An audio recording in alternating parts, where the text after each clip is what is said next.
Welcome to this explainer on standardizing the use of external urinary catheters.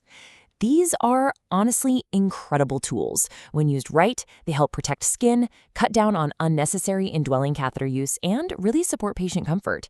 But just like any medical intervention we use, they have a very specific time and place. So today, we're going to walk through how to maximize their benefits, all while protecting our patients' dignity and independence.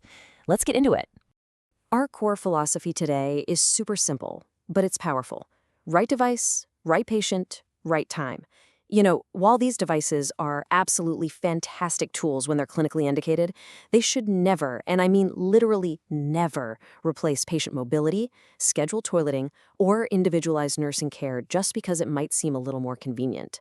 So, when exactly should we be reaching for them? Well, there has to be a clear clinical indication based on the patient's actual condition, their skin integrity, their continence needs, and their overall plan of care. We're talking about things like urinary incontinence with a really high risk of moisture-associated skin damage, or protecting severe wounds from urine exposure. They're also great for managing temporary, acute, limited mobility. And they're fantastic for high-fall risk mitigation, fully avoidance, or comfort-focused end-of-life care, as long as it aligns with the patient's goals. Okay, I really want to pause here for a second and emphasize a critical safety warning straight from the clinical sources. External devices strictly collect voided urine. They do not empty the bladder, and they are absolutely contraindicated for treating urinary retention, period. If your patient has urinary retention, the clinical pathways mandate entirely different interventions, like intermittent straight catheterization, not an external collection device. So before you even think about placing any external device, you've got to critically assess your patient's baseline mobility. The very first question you should be asking yourself is, can this patient safely walk to the bathroom with assistance? Because if they can safely ambulate, we should absolutely be encouraging that movement. Now, if walking is a no-go, ask yourself if assisted equipment can meet their needs without having to resort to a continuous suction device. Can they safely transfer to a bedside commode? Could they use a urinal or maybe a bedpan?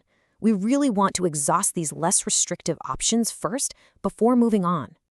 And honestly, never underestimate the power of a good routine. Ask yourself, can scheduled or prompted toileting meet their needs?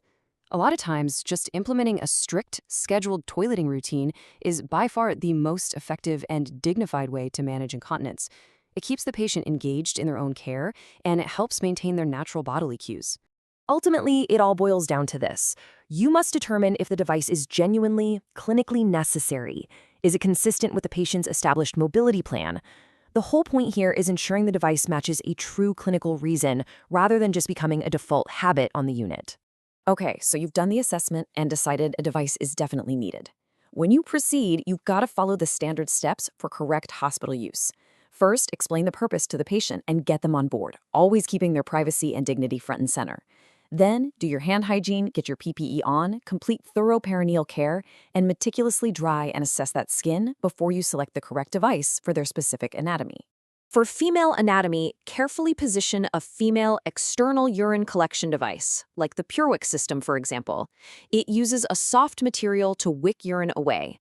According to the manufacturer guidance, you want to position it snugly between the labia and gluteus, aligning the top of the gauze with the pubic bone. And remember, never push or pull it forcefully against the skin. We really want to avoid any friction injuries.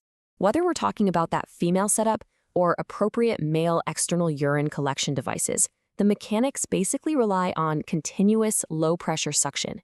You need to verify that the tubing is entirely free from kinks, dependent loops, or any tension.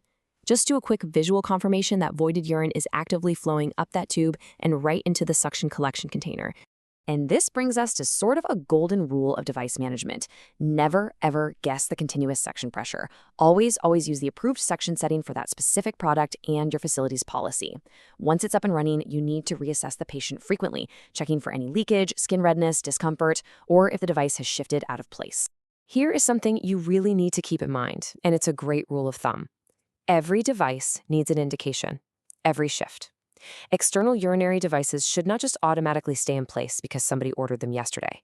You've got to reassess that clinical indication every single shift, and the moment it's no longer clinically needed, it needs to be discontinued. Which brings us to our ultimate goal, and really the most crucial takeaway of this entire explainer. Mobility is medicine. The literature reminds us time and time again that tethering devices, whether we're talking about IV lines, telemetry wires, or external urinary catheters, can actively contribute to hospital-acquired deconditioning if we're using them unnecessarily. Remember, external urinary devices should never, ever be used to keep a capable patient in bed. We have to prioritize safe patient movement. As clinical staff, we are the champions of our patients' recovery, and unnecessary tethering just actively works against that entire process. So I'll leave you with this to chew on during your very next bedside assessment. What step will you take next shift to ensure your patient's mobility isn't unnecessarily tethered?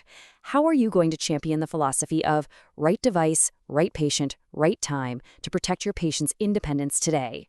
Thank you so much for joining me for this explainer, and thank you for the incredibly thoughtful care you provide every single shift.